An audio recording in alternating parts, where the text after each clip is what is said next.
Turiu tokią ilgametę tradiciją, dažniausiai per motinos dieną pamokslauti apie kokią nors moterį aprašytą Biblijoje. Ir jau neprisimenu, kiek daug įvairių moterų aprašytų Biblijoje teko per tuos metus apžvelgti, bet šiandien bus dar viena, kurie aprašyta Biblijoje.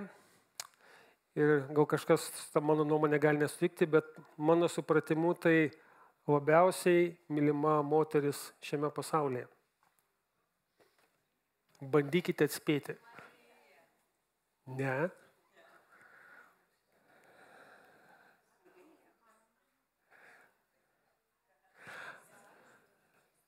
Aš suprantu, kad kadangi susitelkėte į tikras moteris, vardus, nespėsite. Pabandysiu pasufleruoti. Teko girdėti tokią pasaką. Sensų, todėl daugiau iš manęs girdėsite įvairių pasakų. Apie princesę, kuri buvo įkalinta bokšte. Bokštą saugojo piktas drakonas, kol galų gale narsus princas iš tolimos šalies atvyko, kovėsi, nukovė drakoną, išlaisvino princesę, po kodėl jie susitokė ir ilgai gyveno. Nieko jums neprimena? Va. Aš jau sakiau ne vieną kartą, dar sakysiu. Įdėmiai žiūrėkite ir meninius filmus, ir knygas, jeigu dar skaitote. Daugybė siužetų, meilės, pasiaukojimo dėl kilnaus tikslo siužetų. Visur atsispindi ta pati Evangelijos žinia, kurią mes randame šventajame rašte. Taip. Moteris netokia įprasta kaip kitos šventame rašte aprašytos moteris, kadangi mokomės apie bažnyčią ir dar kurį laiką mokysimės, yra visa eilė simbolių, įvaizdžių šventajame rašte, kaip bažnyčia mums apibūdinama, pristatoma iš Dievo perspektyvos. Brolis Gediminas prieš mėnesį mums pamokslavo iš 1 Timotiejus 3:15, kad bažnyčia yra Dievo namai.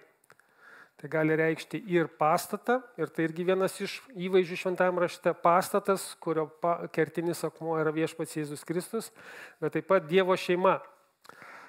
Taip yra kaiminė, kurią gano gerasis ganytojas, kuris myli taip savo viską, kad atiduoda už ją savo gyvybę. Kūnas, kurio galva yra Kristus. Taip. Ir vienas nuostabiausių ir intimiausių tokių vaizdinių yra sužadėtinė arba žmona, taip, nuotaka. Dažniausiai, kada šitas palyginimas naudojamas šventam rašte, ir mes skaitysime šiandien, o iš Efeziečiam 5 skyriuje, kalba apie tą vadinamą visuotinę bažnyčią, tai reiškia visus atgimusius iš aukšto per tikėjimą Jėzumi Kristumi per visus amžius tikinčiosius, ir mes kartu esame tas visuotinė bažnyčia, arba bažnyčia iš didžiosios raidės, kai kuriuose vertimuose rašoma, kad pasufleruoti. Bet antram laiške Korintiečiam 11 skyriuje tą pačią tiesą Paulius pritaiko vietiniai bažnyčiai, Korinto bažnyčiai. Sako, aš pavyduliauju dėl jūsų Dievo pavydu, nes sužėdavau jūs su vienu vyru, kad nuvešiau jūs Kristui kaip skaisčią mergelę. Ir kalbėdamas jau vietiniai bažnyčiai, sako, aš jūs sužėdavau su vienu vyru. Dabar jūs esate tos visos Dievo bažnyčios sudėtinė dalis ir jūs esate taip pat sužadėtinė. Ir jums reikėtų tinkamai pasiruošti jūsų santuokai su savo vyru. Žydų kultūroje susižadėjusi mergina jau pažadėta, kad jinai tekės už vyro, jau buvo laikoma žmona. Todėl kartais rasite, kad kalbama sužadėtinė, kartais kalbama žmona. Tai iki vestuvių jie negyveno kartu, sužadėtinė ruošiasi vestuvėms ir gyvena kartu su savo tėvais ir laukia tos dienos, kada vyks vestuvės ir jie pradės su savo vyru bendrą gyvenimą. Bet teisiškai jau jinai vadinama žmona. Todėl, jeigu prisiminat Kalėdų istorijoje, kada angelas Gabrielius atėjo pas Juozapą, sapne ir ką jis jam sako? Juozapai, Dovydo sūnau, nebijok parsivesti savo žmonos Marijos į savo namus. Nors jie buvo tik susižadėję, bet visuomenės akyse jau buvo beveik vyras ir žmona, tik jie negyveno kartu iki santuokos. Tai va, taip, kad galima sakyti sužadėtinė, galima, skaitysime ištrauką, kur lyginama su žmona, Bet tai yra vienas gražiausių vaizdinių, kuriais apibūdinami Dievo santykis su mumis per viešpatį Jėzų Kristų. Kristus mūsų jaunikis, mūsų vyras, kūno gelbėtojas, mes kaip Dievo bažnyčia, vietinė bažnyčia ir visos visuotinės Dievo bažnyčios dalis esame ta Kristaus nuotaka, jo sužadėtinė, jo būsima žmona, kuri yra labai labai mylima. Ir šitai meiliai, kurią parodė viešpats Jėzus Kristus, analogų nėra. Ir dėja, kiek mes besistengtume, brangus vyrai, tikrai pavyti nepavyks, bet mes su jo pagalba stengsimės. Gerai, tai ištrauka, kurią noriu, kad mes kartu šiandien pažvelgtume ir keletą tiesų jie pamatytume, yra Efeziečiam 5 skyrius.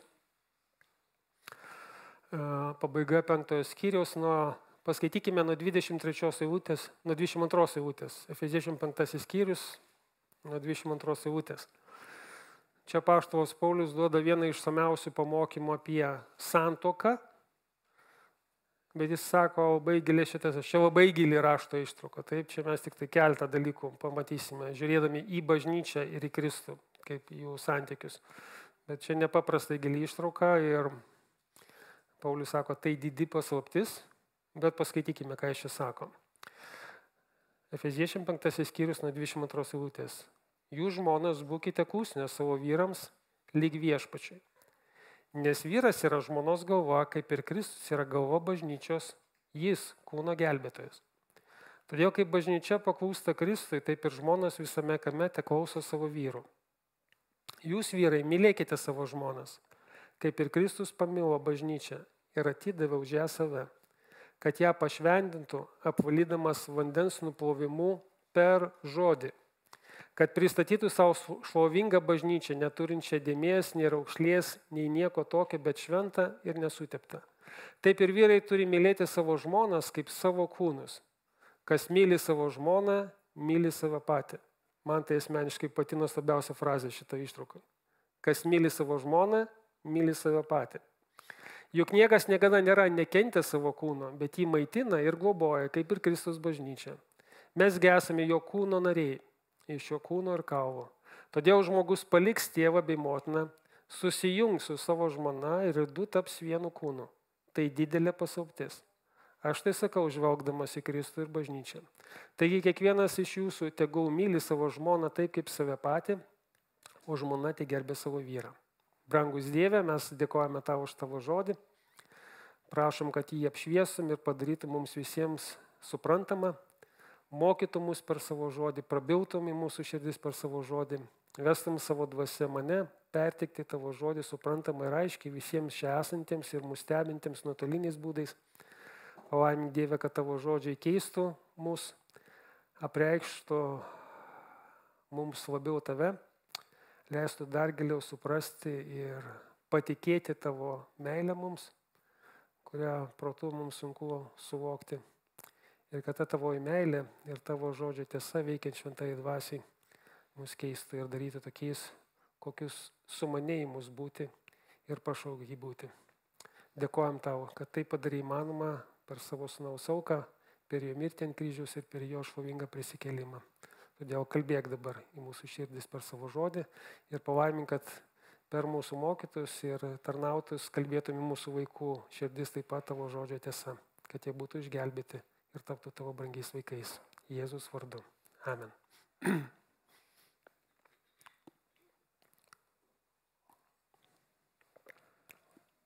Kadangi tiek laiške 1 Timotiejui 3 skyriui, tiek čia šito ištraukoje pasikartojo žodis bažnyčia, noriu šiandien atkreipti į šito žodžio prasme, ką jis reiškia. Tas vertinys bažnyčia visiškai neturi jokio tiesioginio sąryšio su tuo, kas sakome originaliam rašte, graikų kalboje. Galbūt kai kurie jau esate girdėję, bet yra toks graikiškas žodis eklezija. Taip? Yra bendruomenė, kuri vadinasi eklezija čia Kaune ir kitose miestuose. Bet tai yra graikiškas žodis, kuris naudojamas Naujajame testamente. Jis neturi originaliam kontekste jokio sąryšio su religija ar tikėjimu. Tai yra kaip sakytume, šiandien pasaulietiškas žodis, bet jis kažkaip tai šventai dvasiai buvo įdomus įvardinti šitą darinį Dievo bažnyčią būtent tokiu žodžiu. Taigi, eklezija žodis susideda iš dviejų dalių. Ek reiškia iš, kaleo žodis, veiksmažodis reiškia šaukti. Tai jeigu skaitysite žodį bažnyčia, tai visą laiką nepažiūrėkite į tą žodį bažnyčia, nes dažniausiai žmogus išgirdi žodį bažnyčia, pirmas vaizdinys yra pastatas, taip, kur renkasi garbinti Dievo žmonės.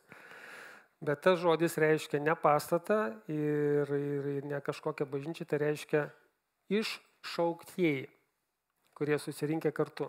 Ir apaštalų darbų 19 skyriuje pabaigoje šitos skyriaus yra pasakojama istorija iš apaštalo Pauliaus tarnavimo, kada jam tarnaujant Efezo mieste, kuriam parašytas šitas laiškas, ir tam pačiam Efezo mieste, kur tarnavo vėliau Timotiejus, buvo paliktas, įvyko toks priešininkų krikščionybės plėtrai sąmyšis, toks sukilimas. Ir jie visi susibėgo į miesto teatrą, arba tai įsivaizduokite maždaug Žalgirio arenos, arba mūsų Dariaus ir Girėno stadiono dydžio vieta, kur 14 000 žmonių galėjo susirinkti. Ir jie ten keletą valandų šaukė, kad jie vis dėlto nori garbinti savo deivę Artemidę. Bet labai įdomu, kad tas jų susibūrimas kartu su specialiu tikslu, vadinamas žodžiu verčiamas susirinkimas. 3 kartus. Ir būtent panaudotas šitas žodis eklezija. Iškia žmonės, kurie susibėgo, susirinko su kažkokiu specialiu tikslu. Ir toks yra tikroji prasmė šito žodžio, taip jis buvo naudojamas dar prieš atsirandant Dievo bažnyčiai.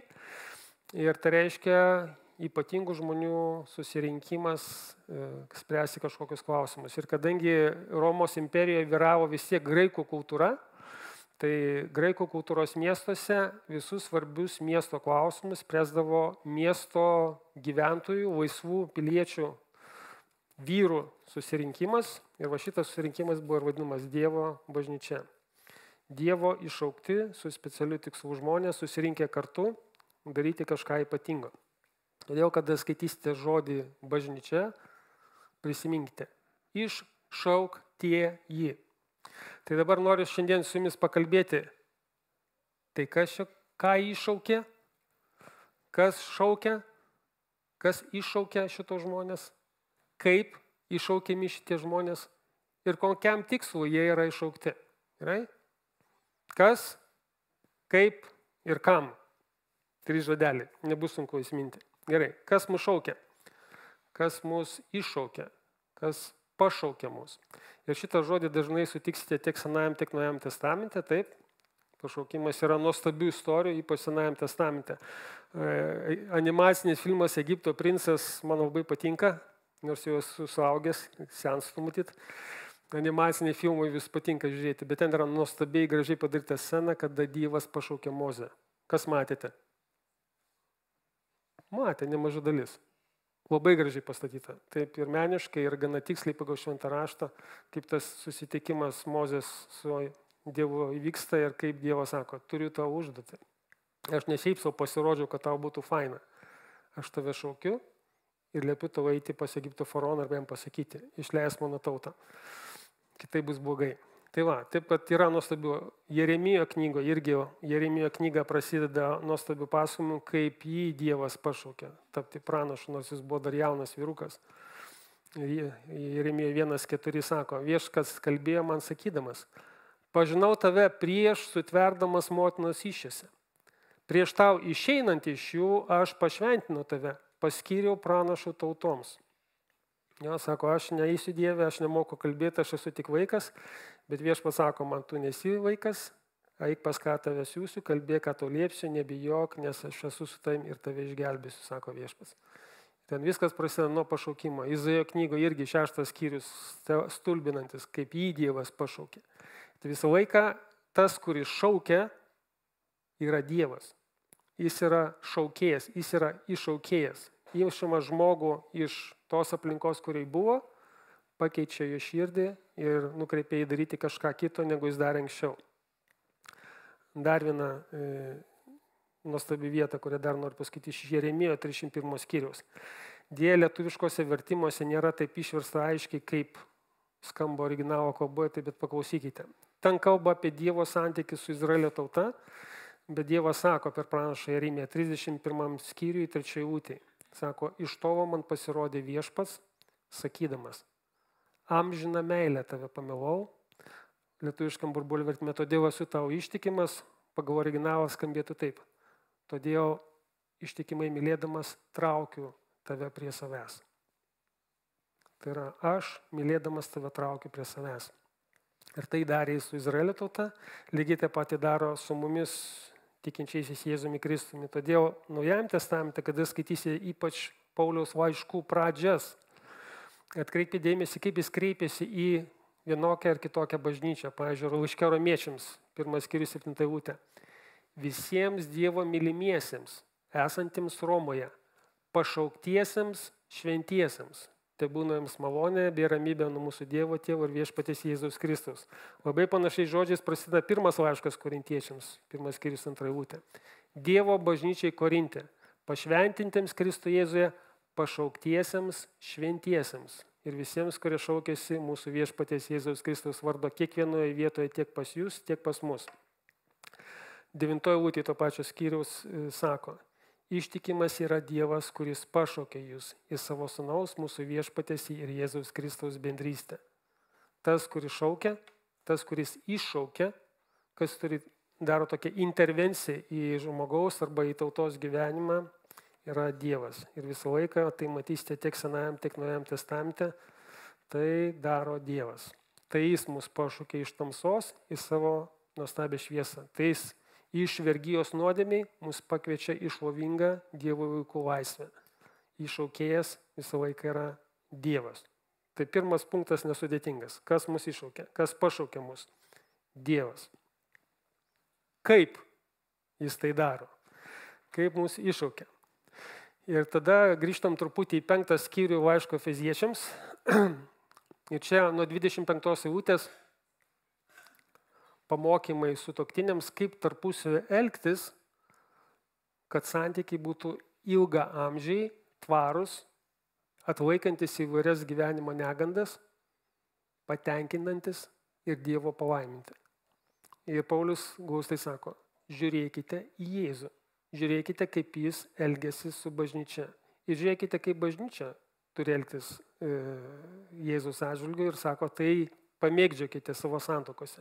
25 eilutė sako, jūs vyrai mylėkite savo žmonas, kaip ir Kristus pamilo bažnyčią ir atidavė už ją save. Taip, ir čia eilutė sako, koks motyvas buvo Dievo, kodėl jisai mus pašaukė, kodėl jis prie mūsų prisilietė, jis pamilo. Ir rasite daugybę kartų taip, kartojama. Taip, ir apaštalo Pauliaus, ir Jono Evangelija, kad Dievas pamilo ir todėl kažką tai daro. Taip, kad visą laiką jis yra meilės iniciatorius, jis yra tas, kuris pirmas pamilsta, o mes atsakome, kaip ir santykiuose tarp žmonių. Dažniausiai vaikinas pradeda rodyti merginai, nes jinai kažko patraukė dėmesį ir tada mergina nusprendžia, jinai atsakys jo meilę ar ne. Ar taip vyksta? Ar kitaip? Kažkas inicijuoja meilę, tas iniciatorius yra Dievas. Gerai, tai jis pamilo Kristus bažnyčią ir tada antra dalis šitos eilutės sako, jisai atidavė už ją save. Gauti nuotaką rytų krašte nėra taip paprasta. Ir iki šių dienų. Tiek kai kuriuose Azijos šalyse, tiek Afrikoje šiaip savo nuotakos negausi. Jinai labai brangi. Kai kur atsiskaito gyvūnais, kai kur atsiskaito pinigais. Ir kai kurie skaitam taip istoriją iš pradžios knygos, žmogus atidirbo 7 metus dykai, kad gautų nuotaką. Tai brangu dovana. Ir todėl, sako, reikėjo sumokėti kainą, kad gauti nuotaką, kad gauti sužadėtinę. Ir mes jau neseniai šventėme Velykas ir šios šventės esmė yra tai, kad ta kaina buvo sumokėta. Daug brangesnė, negu žmogus galėtų ten pinigais, gyvūnais ar kažkokiu kitokiu turtu sumokėti. Mūsų nuodėmės apmokėtos ir išpirka už nuotoką sumokėta brangių viešpaties Jėzaus krauju, jo atiduota gyvybė, patvirtina, kad jinai veikianti ir primtina Jėzaus prikėlimų iš numirusių. Ir šitos pakaltiškos aukos dėka kiekvienam prieinamas nuodėmės atleidimas ir gyvenimas toje bendrystėje su Dievu. Taip, kad Jėzus sumokėjo kainą, jis atidavė išpirką už save. Ir atkreipkite dėmesį, taip, jis išgelbėjo ir kiekvieną iš mūsų ir sumokėjo kainą už kiekvieną iš mūsų, bet tiek šito ištraukoje, tiek kai kuriuose kitos ištraukose labai aiškiai kalbam, kad jis išpirko ne kaip pavienių žmonės, jis išpirko mus kaip savo nuotoką, kaip bažnyčia. Ir tai yra labai svarbu suprasti, kad mes ne pavieniai asmenys esame vienas nuo kito. Mes esame Dievo sumanimu ir planu išaukti kartu, kad amžinai būtume jo nuotaka, jo žmona. Sunku tai įsivaizduoti, bet toks vaizdinys yra šventam rašte. Gerai. Tai dabar kaip ta išpirka paveikia mus. Ir 26 eilutė 5 skyrius laiško Efeziečiams sako, Kristus pamilo bažnyčią, Kristus atidavė už ją save, sumokėjo išpirką, kad ją pašventytų, apvalydamas vandens nuplovimu. Ir tiek Kavaliausko, tiek Burbulio vertime irgi netiksliai išversta, kaip ir originalo kalboje. Apvalydamas vandens nuplovimu per žodį, arba dar tiksliau būtų apvalydamas žodžiu lyg vandens nuplovimu. Lygiai kaip mes nuo kūno ar nuo drabužio kažkokį nešvarumą norėdami nuplauti su vandeniu, taip bandom nuvalyti, jeigu nereikia ten skalbimo limptelio. Tai vad sako, tas apvalymas, kuris įvyksta Jėzaus nuopelnų dėka, vyksta per žodį. Ne vandeniu mes esame apvalomi nuo savo nuodėmių, mes apvalome per žodį. Ir Jono 15 skyriui, kada Jėzus kalbėjo tą palyginimą apie vynmedį ir šakeles.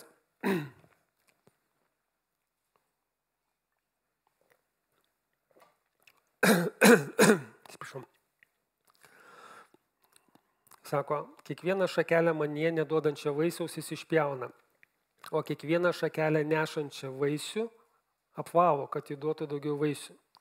Jūs jau esate švarūs, Burbulio vertime, dėl žodžio, kurį jums kalbėjau. Bet iš tikrųjų, jūs jau esate apvalyti dėl žodžio, kurį jums kalbėjau. Apaštalai jau buvo apvalyti per žodį, tik dar tuo metu neturėjo šventosios dvasios, kurie atėjo sekminių dieną.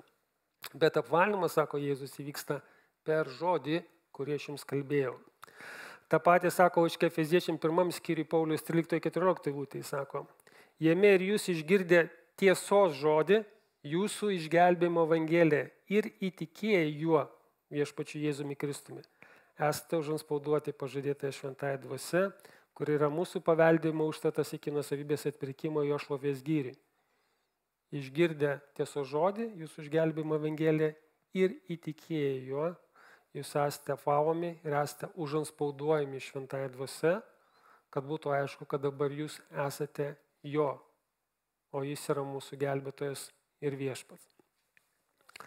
Romiečiams laiške 10 skyriui taip pat Paulius sako, kad kaip žmonės gali būti išgelbėti, jeigu negirdės apie tą, kuris juos išgelbė ant kryžių, sako, kaip jie įtikės, jeigu nebus girdėję apie jį, kaip jie išgirs be skelbiančiojo, kaip jie skelbs, jei nebus pasiusti, kokios dailios kojos tų, kurie skelbia ramybės evangeliją, neša ir geras žinias.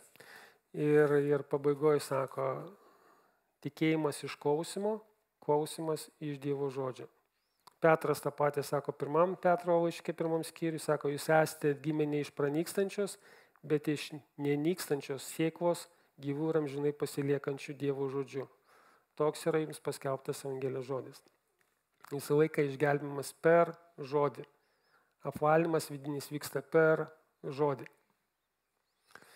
Ir tai ne tik tai apvalo mus ir padaro tos nuotokos dalimi, kada mes patikim Evangelijos žinia, kad Jėzus numirė vietoje mūsų, už mūsų nuodėmes buvo palaidotas ir 3 dieną prisikėlė. Yra dabar gyvas mūsų gelbėtojas ir viešpats, bet taip pat tas pats Dievo žodis, kuris atveda mus į tą apvalymą ir išgelbėjimą ir į santykį su viešpačiu Jėzumi Kristumi, toliau veikia mūsų gyvenimuose, kad ne tik vyktų vienkartinis tas išgelbėjimas ir apvalymas, bet mes kad galėtume skaistėti, šventėti ir ruoštis savo būsimam bendram gyvenimui su viešpačiu Jėzui Kristumi jo pasaulyje, naujam kitam pasaulyje. Todėl Dievo tikslas nėra vien tik tai mūsų išgelbėti, Dievo tikslas mūsų paruošti. Todėl ir čia, turint omeny, kaip vyksta sužadėtuvės ir vestuvės to meto kultūroje, kada susižadi jaunieji, jau jie įsipareigoja, kad jie susituoks, dažniausiai pas žydus trukdavo maždaug metus laiko, aiškiai, ruošdavosi abi pusės vestuvėms. Ir tie, kurie esate susituokę, žinote, koks tai jaudinantis laikotarpis. Ar ne?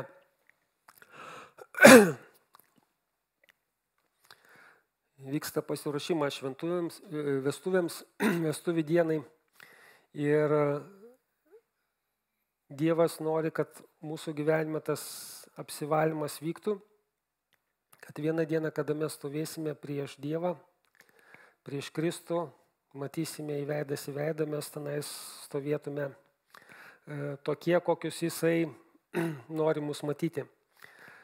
Todėl 1 Tesalonikiečiams laiške Paulius sako, nes tokia Dievo valia mums tikintiesiems Jėzumi Kristumi yra šventėjimas, kad susilaikytume nuo ištvirkavimo ir nuo visų kitų nuodėmių.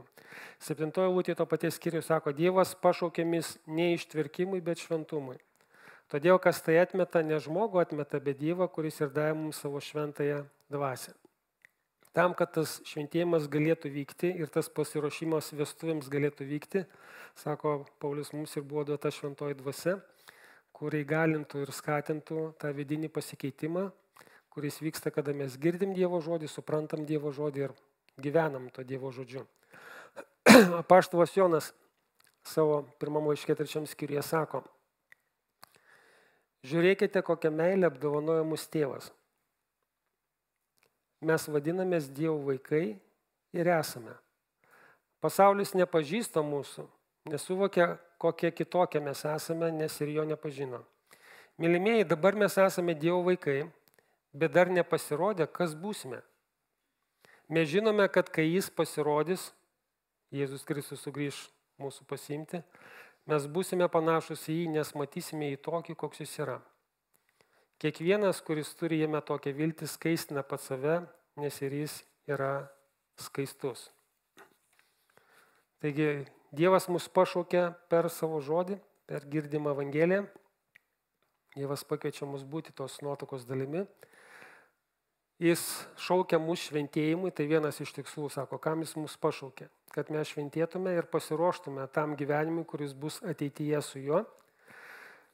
Ir taip pat be viso to Dievas kviečia, kad mes būtume jo bendradarbiai įvairiuose geruose darbuose, kuriuos Jis daro čia žemėje. Ir laiške Efeziečiam 2 skyriuje, kur Paulius kalba, kad mes esame išgelbėti iš malonę per tikėjimą, tai ne iš mūsų, tai Dievo dovana, ne dėl darbų, kuriuos mes darome, kad kas nors nesigirtų, bet sako, kada mes įtikim Jėzumi Kristumi, kada tampame naujų kūrinių jame, kada mumis apsigyvena šventoji dvasia, sako, mes esame dabar jo kūrinys, sukurti Kristų Jėzuje geriems darbams, kuriuos Dievas iš anksto paskyrė mums atlikti. Ir tai vadinama tarnystė. Yra geri darbai, kuriuos Dievas nori per mus čia atlikti ir vienas iš tų dalykų, dėl ko Jis mus pašaukė, Jis turi mums darbą.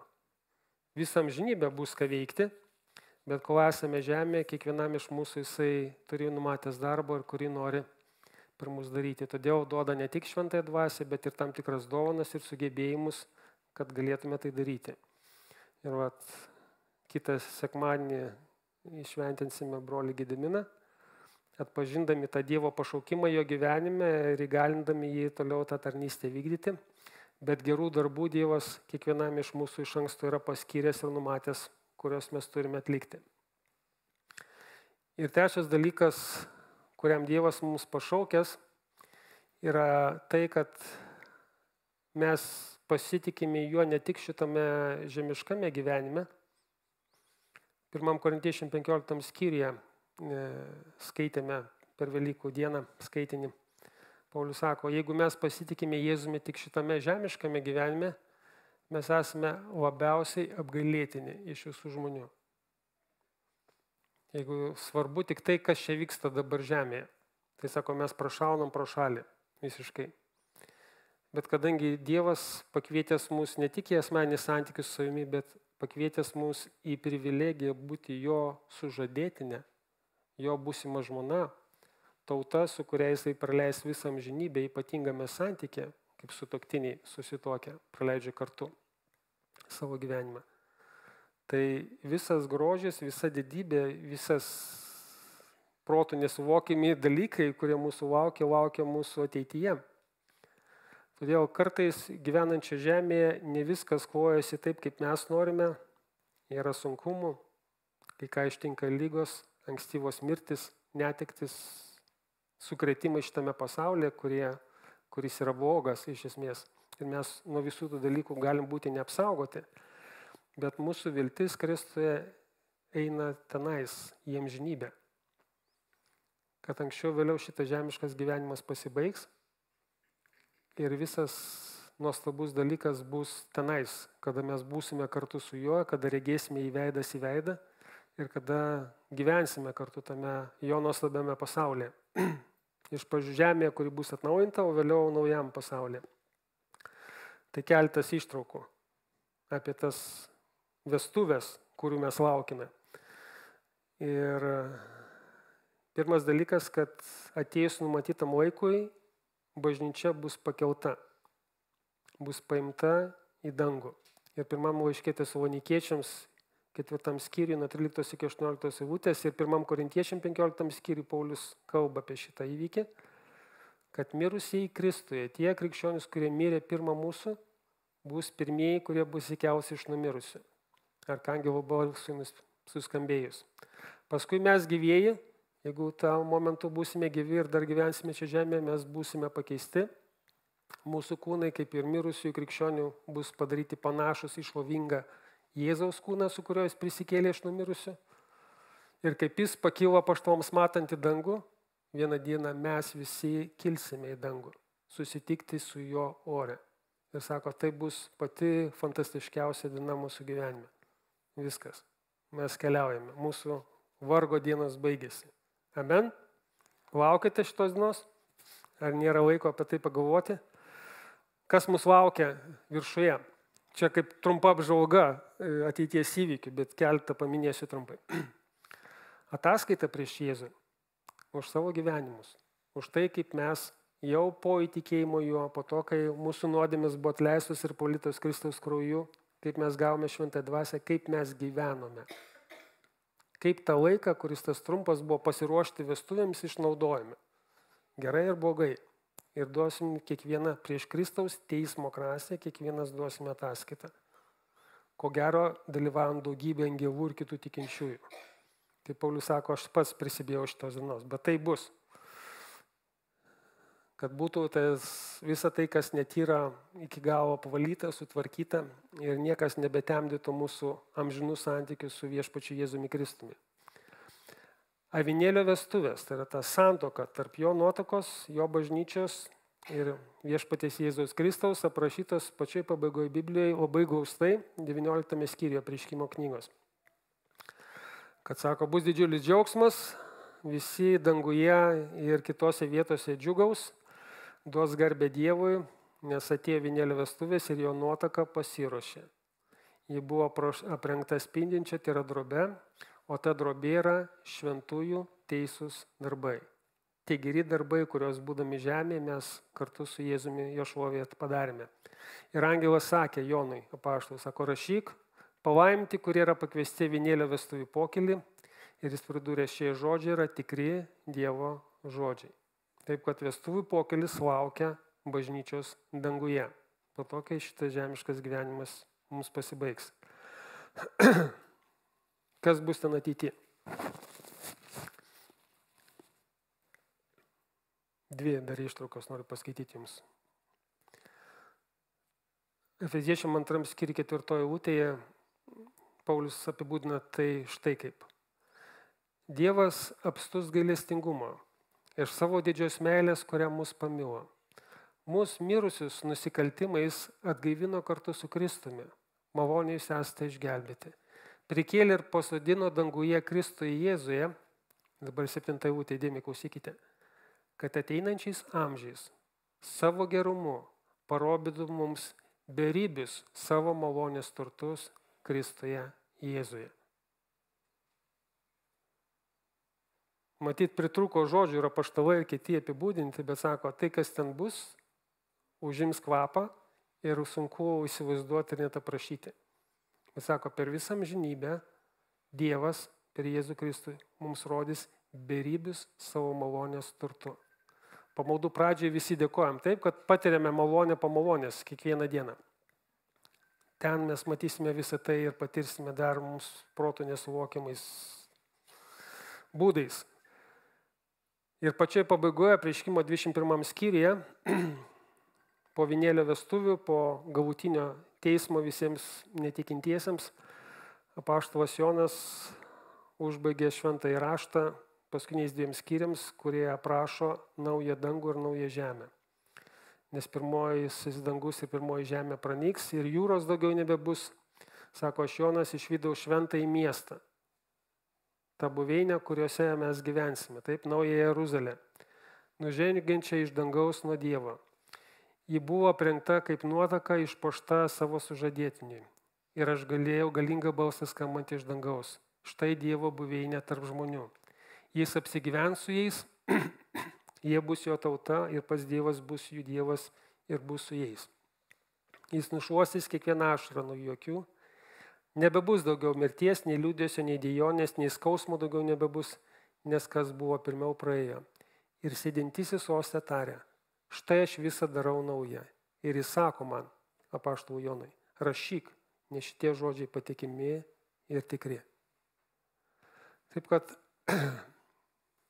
neatsiknai pradėjau šitą pamokslą apie tai, kad čia kalbama apie pačią mylimiausią moterį pasaulyje. Niekas negali pranokti tos meilės, kurią mus myli Dievas. Tai, kad mes gyvenime patiriam sunkumų, iššūkių, nusivylimų, visokių sukrėtimų, nėra jo nemeilės įrodymai. Jis nori mus paruošti dangui. Sako, noriu padaryti jūs vertais tam pašaukimo, kurio jūs pašaukiau. Ir apsivalymas nuo nuodėmių, nuo blogų įpročių, kuriems nebus vietos Dievo karalystėje, kartais gali būti skausmingas ir dažniausiai yra skausmingas. Bet mes turim nepamesti iš akių, kur link mes keliaujame. Ir kad mūsų galutinė gyvenimo stotelė nėra čia žemėje, kur viskas sunyks ir pragaiš, o tenais, kur yra Dievas. Todėl, kaip Hebrajų laiško autorius sako, ištieskime sulinkančius kelius ir drebančias rankas, ir tą savo kelionę kiekvienas užbaikime iki galo, ištvermingai bėgdami mums Dievo paskirtose lenktynėse, kad finišuotume kaip nugalėtojai. Deja, nemažai gražiai pradeda užsidegę dėl Kristaus, gyventi dėl Kristaus, liudyti Kristų, daryti viską, kaip Kristus sako, ir pakeliui išbarsto šitą užsidegimą ir galbūt net kai kada net atsitraukia nuo Kristus ir nebegyvena kaip tikrai išpažįstantį savo tikėjimą krikščionis. Todėl, ką norėjau šiandien pasakyti? Dievas mus pamilo. Dievas mus išsirinko prieš pasaulio sukūrimą. Jis suteikė mums malonę neatsitiktinai. Viską, ką jis daro mūsų gyvenime, pagrindinis motyvas yra meilė. Jis kviečia mus į amžiną santykį su savimi. Jis yra mums ištikimas iki galo ir visada bus. Ir visus savo pažadus mums išpildys. Visą laiką kviečia atsiliepti į jo meilę ir tikėti.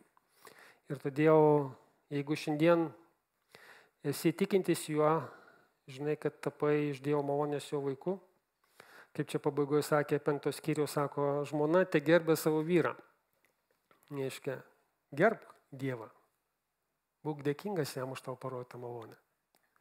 Už gerumą, kurio tu nebuvai nusipelnęs, nes kaip ir visi mes gyvename savo nuodėmėse ir nedžiuginom Dievą, o liūdinom ir skaudom Dievą savo gyvenimais. Taip kad jo meilė ne už nuopelnus, jo meilė visiškai tyra ir duodama dovanai mums. Tarnauk jam su džiaugsmu. Laikas trumpas. Šiandien esi sveikas, gyvas, turi pakankamai išteklių, tai yra laikas tarnauti, tai laikas šventėti, laikas bręsti, laikas augti Dievo pažinimu, nes mes visą amžinybę praleisime su juo. Tai gal verta šiek tiek giliau su juo susipažinti ir skirti jam pirmenybę. Tarp visų kitų dalykų, kuriuos mes darom šitame pasaulyje, būdami čia žemėje.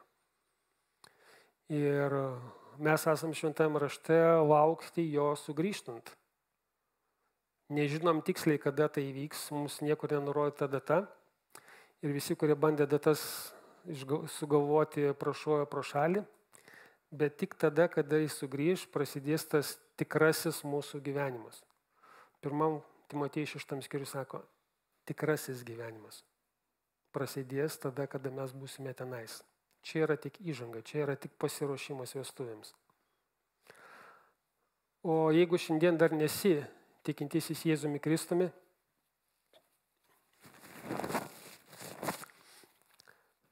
tai Dievas tave kviečia ateiti pas jį. Ir noriu paskaityti pačioje pabaigoje. Vienas paskutinių Biblijos eilučių, kas ten sakoma. Papasakojus, koks gyvenimas ir koks pasaulis laukia visų tikinčiųjų, jisai sako, aš Jėzus pasiunčiau savo angelų jums tai paliudyti apie bažnyčias. Aš esu Dovydo šaknis, palikonis, žėrinti aušrinė žvaigždė. Ir dvasia, tai yra šventoji dvasia, ir sužadėtinė, tai yra bažnyčia, kviečia, ateik. Ir kas girdi, te atsiliepia. Ir kas trokšta, te ateina, ir kas nori, tesisėme dovanai gyvenimo vandens. Dievas kviečia per šventąją dvasią ir per bažnyčią ateik. Ateik ir tu pas mane. Aš ir už tave numiriau ant kryžiaus. Mano kraujas gali nuplauti tavo visas nuodėmes. Aš ir tave kviečiu pažinti mane ir susijęti savo gyvenimą visai to besimam žinybei su manimi. Aš tave myliu, taip kaip niekas šitame pasaulyje tavęs nemyli. Ir aš rūpinsiuos tavim, ir dabar rūpinuosi, bet rūpinsiuos tavimi ir viskuo, kas įvyks per visą amžinybę. Todėl ateik ir patirk mano malonę, mano meilę, mano gerumą. Durys tau yra atviros. Todėl mąstyk apie tai, neužkietink savo širdies, atgailauk dėl savo nuodėmių ir pasitikėk tuo, ką Jėzus padarė dėl tavęs. Jis tave išpirko sumokėdamas už tave proto nesuvokimą kainą ant kryžiaus. Ir prisikėlė iš numirus yra gyvas ir kviečia tave į šitą naują gyvenimą. Tai va. Tiek būtum šiam kartui ir pasimelskime, prašau, kartu.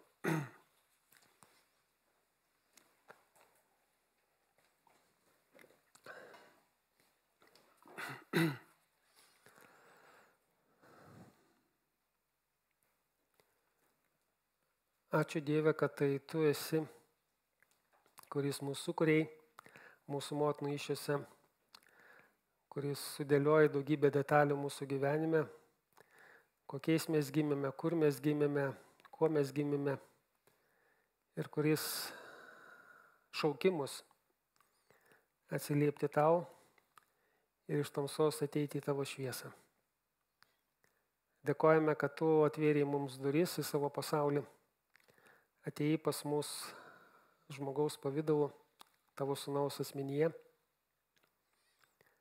Dėkojam, kad jis būdamas žemė mums pademonstravo tavo grožį, tavo gerumą, tavo nepaprastą meilę, tavo galią, kad tu gali padaryti žmogaus gyvenime.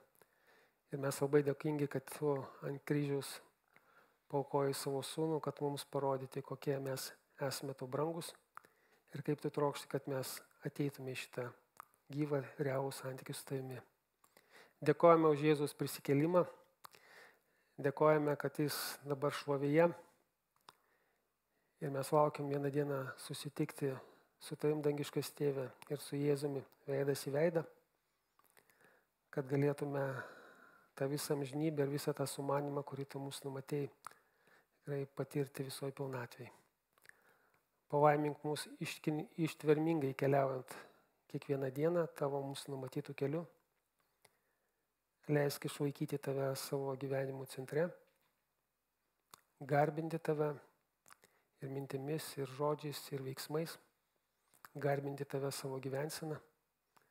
Tikrai įgalink mus mylėti tavo meilę ir mūsų artimiausius žmonės, ir kitus žmonės, su kuriais mus suvedė gyvenimo keliai. Duok drąsos ir išminties tave išpažinti ir tave liudyti, kad tu ir kitus žmonės galėtum prisišaukti į savo karalystę, į savo šeimą, į savo bažnyčią ir amžinai jos palaiminti. Ir išlaikyk mus ištikimus ir atsidavusius tau iki galo. Ir labai melžiame už mūsų brangius artimuosius ir už visus, kurie girdi tavo žodį, kurie dar nepažįsta tavęs, kurie dar nėra apsisprendę įsipareigoti tau ir tapti tavo sekėjais, tavo vaikais. Kviesk juos Dieve, belskis jų širdis, įtikink juos jų nuodėmėse, įtikink, kad be tavęs jie yra visiškai pražuvę ir kad tu vienintelis juos iš tikrųjų myli ir viską padarai, kad jie būtų išgelbėti ir palaimti per amžius. To aš meldžiu ir dėkoju Jėzus vardu. Amen.